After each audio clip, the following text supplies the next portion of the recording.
And welcome to another edition of New Sports Outlaws podcast. As always, I'm Neil and this is Dan.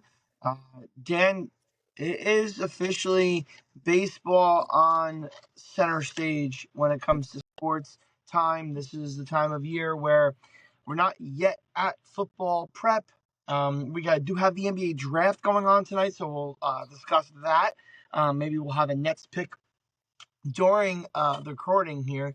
But can we skip the football season? Because the way the local teams have been playing, I'm not sure I want to talk too much baseball. Dan, how are you this week? Yeah.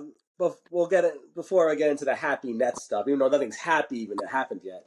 The Yankees and the Mets look like the same dumpster fires that we talked about last week when we just talked about this. We kind of thought maybe the Yankees were kind of getting out of it. They took a series in Baltimore, but all of a sudden the Reds are all of a sudden almost on the brink of sweeping us. I know it's 3-1 right now. I believe we're up, but still. And the Mets, they're 1-9 their last 10. They got maybe just got to get away from Atlanta. Maybe if they get away from Atlanta, they'll be better. But yeah, it is. The playoffs might actually be over, but for the Nets, the playoffs is today. The Brooklyn Nets and their 5 first-round draft picks. So this is like Christmas in June for me. This is just what every Net fan has been waiting for. Haven't had a lottery pick since Derek Favors.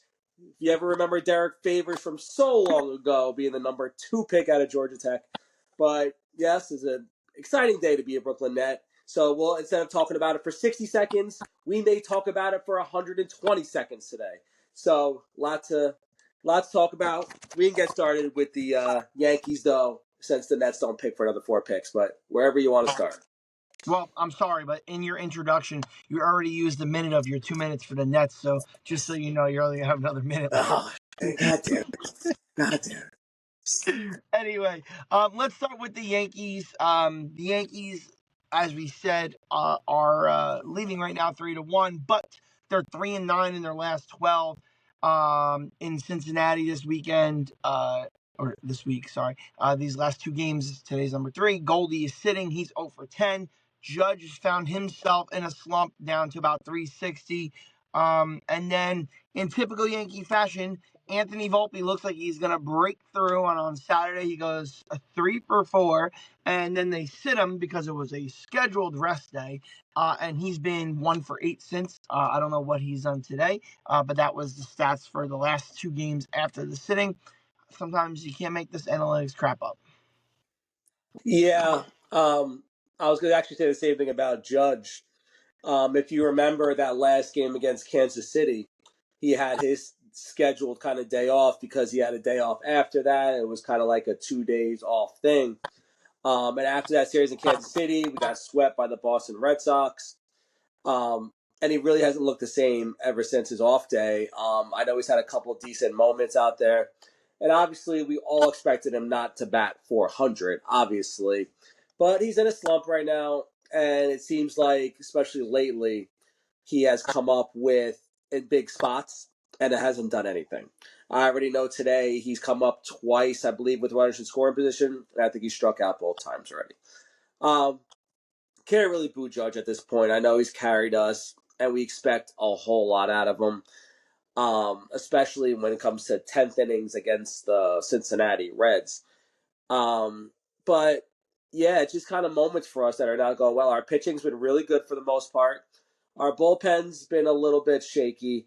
Loizaga was obviously shaky yesterday. Obviously, Rodon gave him a really good outing, 6 shutout innings he had last night.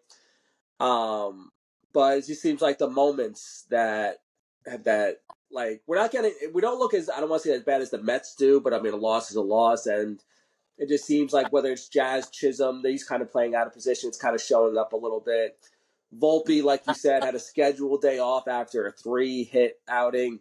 I know he actually had a big triple, I think, yesterday, but still, I think it's only a couple hits. We're just the hits. It's the runners in scoring position. I believe our average is probably still really good, but our runners in scoring position is absolutely dreadful. I'm sure you have numbers on that, but it's really when the runners in scoring position, it makes it look like we should have 7 or 8 or 9 runs.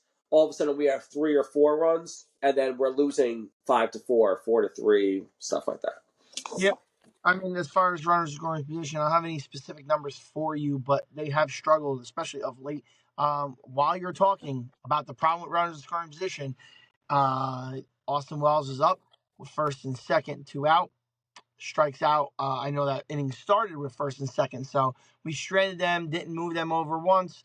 So, another game where even if we win, it's going to be a small village left on base that needs to be corrected, or we're going to be in for a short playoff season. Freed's on the mound tonight. Again, always pitches good. Even the game we went to, where he didn't even have his best stuff, kept us in the game. And it just wasn't meant to be that night. Hopefully tonight the Yankees will find a way to get him a win. Like I said, the East is down to 1 game early, still end of June, but Tampa Bay always seems like they are here to stay. Yeah, they're on a hot streak. I believe I saw a stat that the last 30 they were like 24-6 or something like that, which is pretty insane. I know the Yankees have been slumping, but it's definitely been the Rays have definitely stepped up their game and they've closed the gap. And like you said, it's only June. A lot of baseball left to go again. I think maybe wait till July 4th so we start looking. But still, it's the way we're playing. Not exactly that we're losing exactly. It's more the way we're playing. And again, like you said, the small villages that are being left on base. Yep. Okay, so let me start off positive because obviously, us both being Yankee fans, anybody that listens to us thinks that we're very anti-Mets, and I'm going to start off with something positive for the Mets. I'm going to be positive Neil. Positive Neil will tell you that their big investment is finally playing like a big investment. In the last 6 games, Juan Soto is batting .353 with 3 homers and 6 RBIs. If he continues this, you would think it would get infectious and some of his teammates would start hitting. But Alonso has slowed greatly. Lindor has gone back to Lindor the last year for the first 2 months of this season. The pitching lab looks like it's on fire, except for Montaz last night. But the rest of them are started to fizzle out with their performances.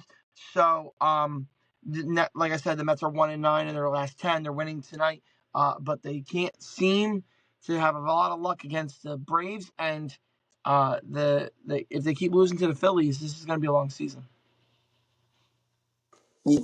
Yeah. Get to your little Juan Soto thing. So I was just looking while you were talking at the All-Star numbers.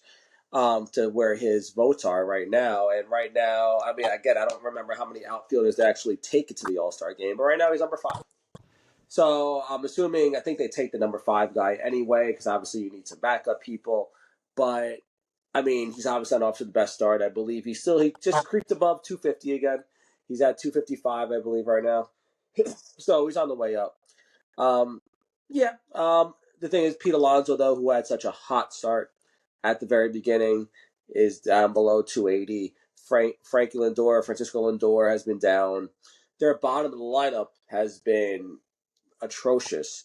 And they've actually been getting sent down to AAA between Francisco Alvarez, sent down to AAA. Luis Angel Acuna, sent down to AAA. They called up a couple of relief pitchers. They called down. They're trying anything, it seems like. I think they're waiting for kind of Vientos to come back. I know he's been rehabbing in AAA. So obviously, I think he was the big hope at the beginning of the year, ever since he had that magical playoff run that he had last year. That he would come through, at least especially early, but he's still young. But I think it's that pitching lab that we kind of talked so glowingly about last year and the beginning of this year, between Griffin Canning not looking as good as he has, between Clay Holmes not looking as great as he has. I'm trying to think. Obviously, Frankie Montas, for some reason, he gives up 10 runs in the minors and then he shuts out the Braves for 6 innings yesterday. But their pitching lab hasn't looked that great. Their bullpen actually has looked terrible. Besides Edwin Diaz, everyone else has looked terrible between Brazoban, Garrett. The rest of them have looked really bad. But again, it seems like when the Braves play them, it seems like it's almost the way the Red Sox played the Yankees earlier in the year, when the Braves played any other team. So in the middle of between those Mets series, they actually played the Marlins and the Rockies, and they were actually 1-3 against the 14 against them. And then the Mets, I believe they swept the Mets, right? So they're 5-0, I believe, right now this season, and they're about to be 5-1. So it seems like the Braves are obviously getting up for the Mets a little bit more than the Mets are getting up for the Braves. So I guess we'll see after this series that if the slide carries a little bit. But yeah, they're going through a slump right now. For as bad as they've been playing, they're still only a game and a half out of Philly. So again, like we said about the Yankees, there's a long way to go. And I think they're a good team. I don't think they're as good as that they started out to be when they were kind of considered the best team in baseball. But they're a really good team. I think they'll be fighting for the division till the end of the year. So I have a question for you. Both of us listen to a lot of WFAN, and I know you're going to know where this is going once I ask it. Uh, would it be big brother behavior to have your best player be the fifth outfielder? There's millions of Met fans in New Jersey, Connecticut, and New York. They can't stuff the ballot box to get their guy in the top three. Sounds like brother behavior to me. What do you think? I think that Soto has some proving to do in Met fans' eyes. I think he's like, I think Met fans more like Soto because you took him away from the Yankees, not because of how great he is. I think, especially at the beginning of the year, I think the Met fans actually like Pete Alonso a lot more and Francisco Lindor more. So I think a lot more votes were flooded to them. I believe they both lead their positions right now in voting. So I believe that right now that they are starters right as of this moment, which obviously has to close really soon because I think the All-Star game's in like 2 weeks. But yeah, I think Soto, I mean, he's got a lot. He's solely back. I know his numbers are decent and they're good. I believe he has like 15 home runs, 40 something RBIs. He looks good, but the Soto that is being asked is not here right now. And I don't, whatever stats that you just set up before, the 360 or whatever, that has to be expanded to like the whole year or like half the year or something. Not just in these spurts that over the past 5 games that he's doing this.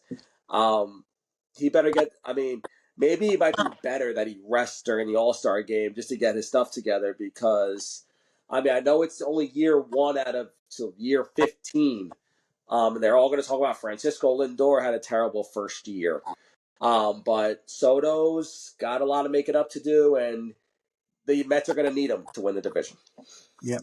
Um, they're challenging a pickoff move from Freed. Freed Freed. called him out. It looks like Volpe scraped against his shin, but they're still in a long review for the Yankees. And while we were finishing up our Mets talk, Ace Bailey was drafted by the Jazz at number 5, but I know you hold out hopes. I know most Net fans hold out hopes that they can find a way to get Bailey just because he was drafted. We've seen how, especially with basketball, how many times have we seen somebody drafted and then we find out 3 or 4 picks later, oh, this one's trading this one and it's going there. So it could very well still end up being a trade. We'll see what happens, but that kicks us into our next topic. Anyway, we were going to talk NBA draft. The Knicks don't have a pick tonight; they have a pick tomorrow. The Nets have 5 picks tonight, and what, 2 tomorrow? They have two tomorrow. Yeah, they have a later one. They have a 7, later. because I have 7 written They down. have So I was six in like, the top 36. yeah. And then So they probably have the the later one. rumors around here have been that the Nets were very interested in trading up, trying to package some of these picks to move up. Obviously, Ace Bailey seems like he was the original target, but with all these picks, maybe they're trying to just improve some of those later picks, couple of them together, and move up a little bit. Anything you heard about the Nets before we talk about NBA in general? All right, let me set the timer. I got about 105 seconds. Okay, so yeah, no, I mean, there's a lot of guys that the Nets have kind of looking at. The point guard from Oklahoma, Jeremiah Fears, is someone that they have been looking at. Um, Also looking at the big man out of Duke. I'm not even going to try to pronounce his name. I'll leave that to announcers. Come on, Mal Locke, some big 7'1" big dude that can shoot kind of out of Duke. There's a few guys that are out there that are game changers for the Nets still. But I also think they're kind of playing the slow game a little bit. They're still got free agency and everything to look at. And next year's draft class is obviously supposed to be phenomenal. So I think obviously it looks like for right now they're looking at keeping all 5 picks. Or I wouldn't be surprised if they package like 22 and 28 for like 15 or 16. I heard them talking to. I heard they were talking to Oklahoma City, who have the 15th pick. So I wouldn't be surprised that. But I wouldn't be if they can if they can draft 4 or 5 guys, put them under Jordy Fernandez, and maybe 1 or 2 of them hit. That's kind of the plan. And they still have a lot of cap space. They just kind of were involved in a 3-team trade with the Boston Celtics and the Hawks that got them their 5th first-round pick. So at this point, they're compilers still. They're compiling their first-round picks. They're using the cash as leverage, and of course, as a fan, we want everything to be done like today, now. Obviously, I hope for Dylan Harper at number 2, obviously, but I look like they were asking for a king's ransom at number 2. So again, we don't have to trade everybody for one guy. Actually, if the NBA Finals has kind of taught us something this year, it's that's not just one guy that's going to do it. So every time I see like even the Giannis trades that I see out there, like they were talking about a mock trade with San Antonio to giving up Stephon Castle, the number 2 pick, and then the number 1 pick for the next like 3 or 4 years. And I just don't see it that's that beneficial for them. But that's just a random trade that was out there. Same thing with the Nets. It seems like every trade with Giannis involves giving up like the farm and everybody. And we don't know how Giannis is going to be. I don't think Giannis is going to age well, but we could talk about that for another time. But yeah, it's an exciting time for the Nets. We're gonna have our number 8 pick in about 10 minutes or so, which I can update you on. Yeah, it's looking good right now, looking bright. Yep. And they say the pick's in for Washington at number 6. We'll see what that is. We saw a lot of trades, as you kind of alluded to, in talking about the Nets. To start with, if we're going to start specifically with the most recent ones, you had a Holiday and KP both moved out in different moves. The Holiday Trade, trade at least trade, gives Boston somebody who can score but plays no defense. The Porzingis trade, I don't know what kind of influence the guys they got in that trade are going to be for Boston, but they're looking at a full season where their best player is not going to be playing because he tore his Achilles. There was rumors today that Jaylen Brown or Derek White could also be moved tonight during the draft. So there's a lot going on. And then the only other trade that I'd like your comment on too at the same time is the Kevin Durant trade. It happened in between our podcast sessions here. Kevin Durant getting traded from the Suns to Houston while he was on stage at Fanatics Fest. So what do you think about those 3 trades? Yeah, so basically that Boston one, that was just a salary dump for Porzingis. Literally, I think they got, I forgot the guy from Atlanta. I know his nickname. I just forgot his name. Niang, Jordan Niang, called him the minivan. They kind of used him as like definitely a salary dump just to get off his contract, and the Nets were able to kind of capitalize, took on Terrence Mann, and they got the 22nd pick. But yeah, Boston. I mean, they gave up Drew Holiday. That Anthony Simons is a really good scorer. Like I saw him a lot. He's a 20-point scorer. Maybe he doesn't play much defense, but his offense is definitely really good. I mean, it's not like they're getting nothing. I mean, they're salary dumping. That's what they had to do. We kind of expected this. Maybe a year later. I mean, a year earlier, because I think the Jason Tatum injury kind of facilitated all this, because Tatum's going to be out probably for the whole year. So it's really just, I think this is kind of facilitating all their salary dumps that they're doing, and they expected this. They got their championship, which is what they wanted, and now you kind of retool and rebuild. And it's not like they have nobody. They have the Jaylen Brown. They have Derek White. They still have, I think that Al Horford's got to resign. They're still going to be really good in seems like, depleted East for next year. For Houston, Durant, that's a big one, I think, for Houston. I think what they were missing was that number 1 scorer. And I remember us talking about Houston being, or at least for me, being Houston like as a pretender, because they were really good on defense and they were the number 2 seed last year, but they didn't have that guy. I mean, it wasn't Jalen Green, the guy they traded. It wasn't really that guy. Shingun is a really good player, but he's not give the ball and get out the way. KD's that guy. You give him the ball with the game and you get out the way, and that's what they needed. And I think it's going to be actually a perfect fit for Houston. And they're going to be really good next year. It's just going to hopefully for KD.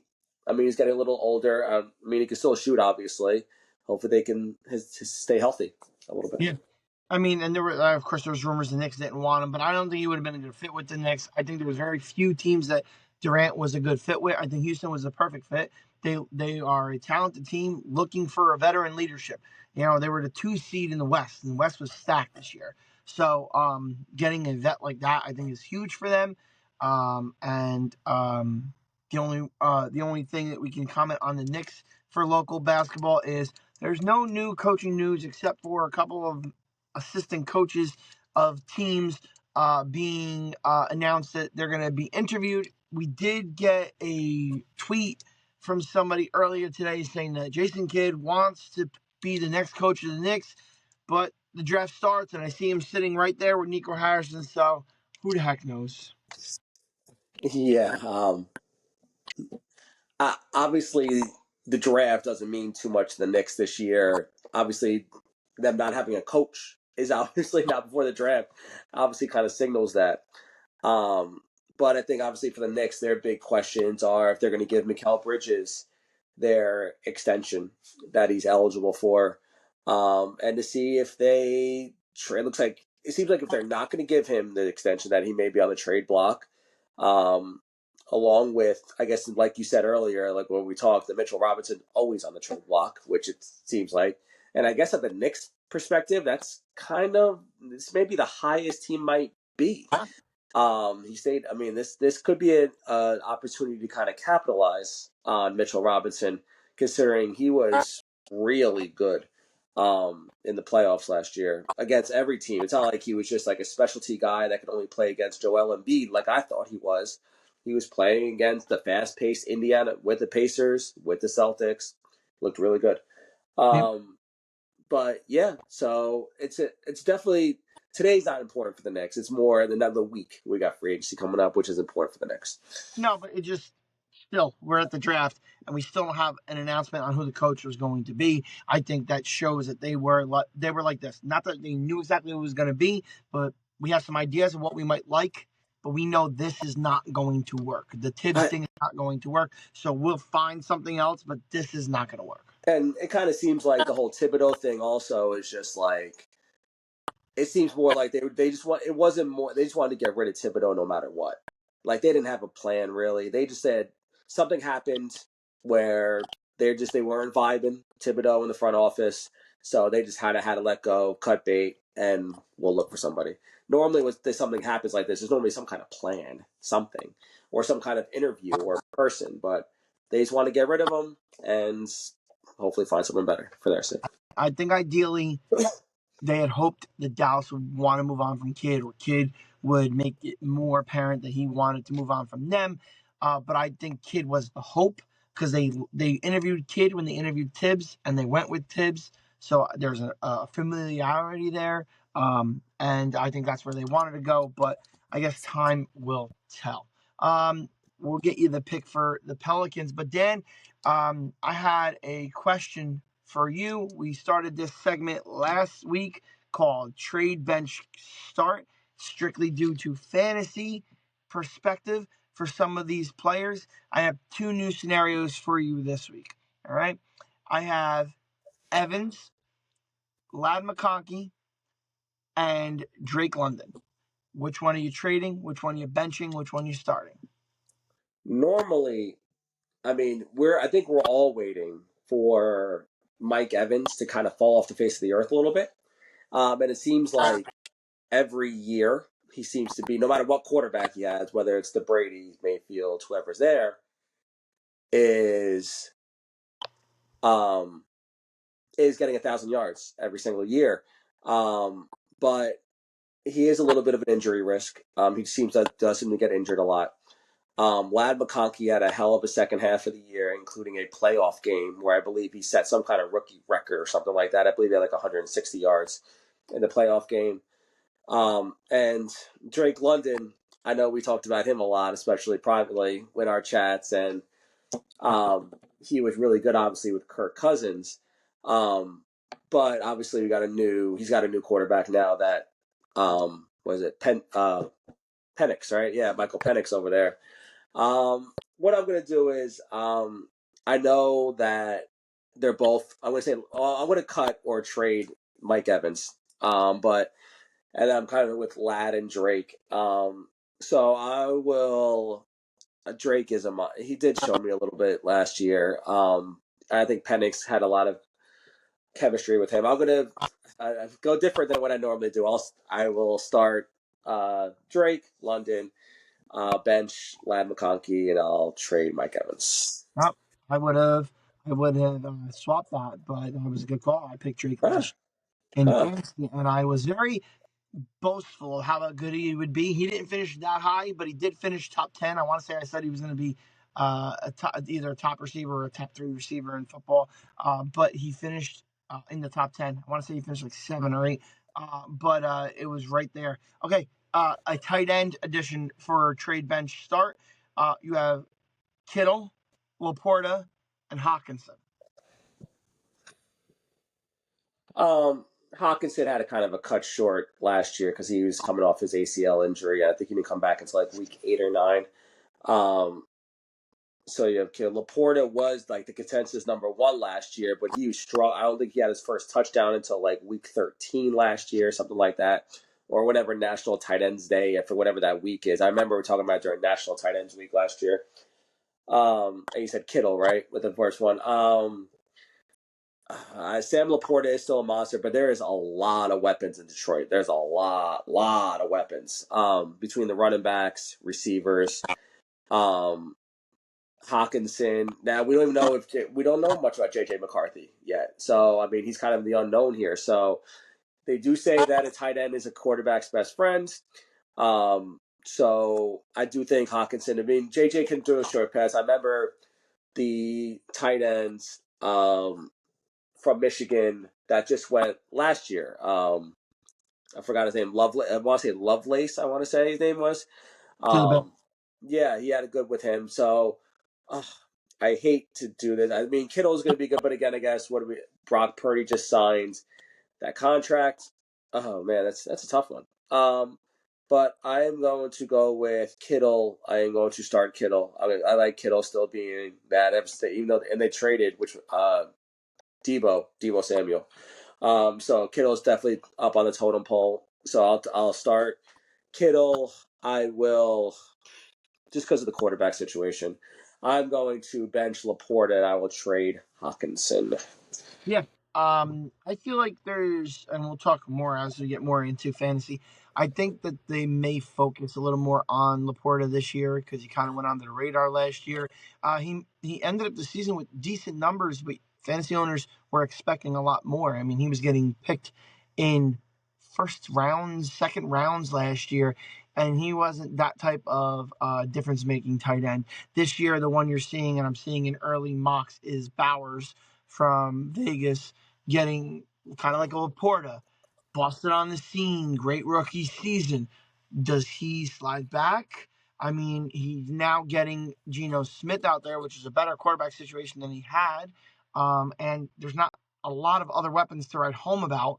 So you would think that if he has a chance to avoid that sophomore slump, it would be him. But from fantasy Well, perspective, I want to say his ADP is close to like 16 or 17. I, So he's being drafted in that I was return. going to ask you because he was the consensus number 1 tight end last year, right?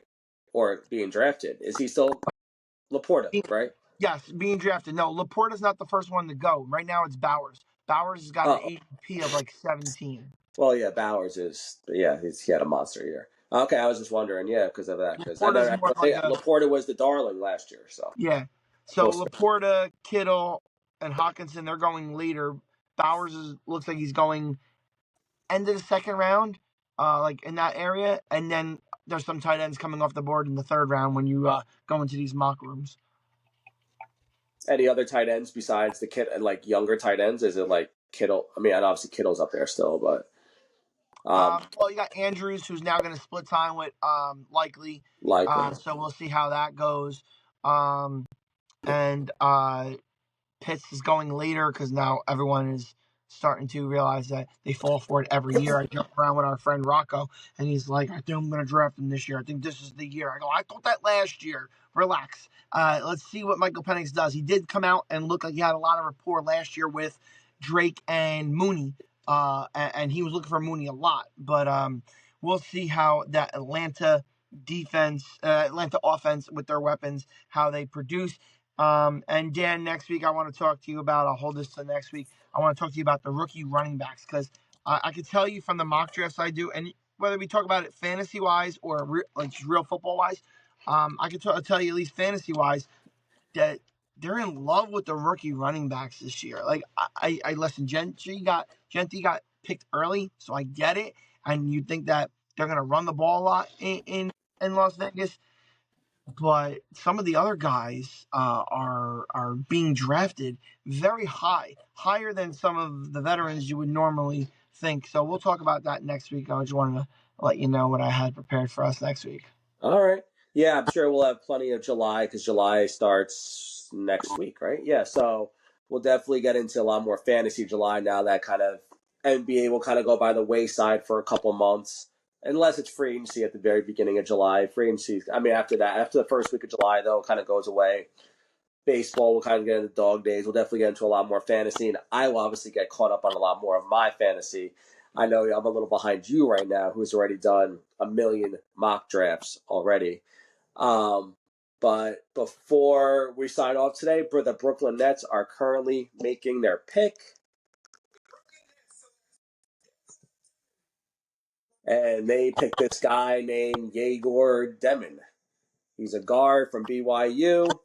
Couldn't tell you much about him. No idea. So I can't wait to go on X Twitter lately and see them say fire Sean Marks on X Twitter and all that. So I'll wait for that.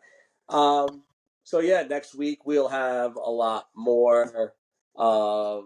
We'll talk obviously about the Nets draft picks for about 60 seconds. Maybe the Knicks will have a coach by then.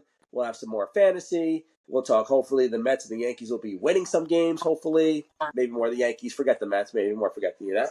We'll definitely have the All-Star rosters probably for the MLB probably out by then, or at least close to then. Maybe the week after. So yeah, keep on following that up. Especially we'll have some obviously with all the fantasy stuff. We'll have a lot more reels coming out. I know it's been a while, but we'll have a lot more reels coming out for that. So keep subscribing, liking, comment on Instagram and YouTube and Facebook. Keep those likes and comments coming. So until next time, I'm Danny Sneal signing off.